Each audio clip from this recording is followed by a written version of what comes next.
Ғұлама ғалымдарымыздың бірі кітапханаға кірсе, шәкірттері сабақ дайындап отырған болады. Төрт қабырғаның төртеуі де кітаппен қоршалған, барлық саланың кітаптары бар.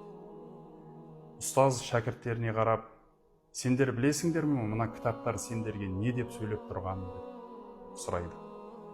Шәкірттері білмейміз деп жауап береді. Сол кезде ұстаздар айтады, бұл кітаптардың барлығы сендерге бір-ақ нәрсені айтып тұр. Аслих нәфсік, өзіңнің нәпсіңді дұрыста, өзіңден тәрбиеле, өзіңмен өзің жұмыс жаса, өзіңді өзің дамыт деп тұр. Тіл бойынша кітапты алып оқысақ, тіліміз дұрысталады, сөз саптауымыз дұрысталады.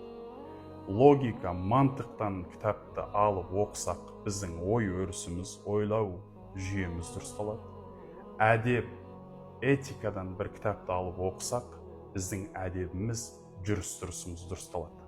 Сол сияқты Алла тағала Құран-ы Каримде «Қада афлаха ман заккаха ва қада хаба ман дасаха» дегендей, нәпсін тазартқандар, өздерімен өздері жұмыс жасағандар ертең қияметте құтылады.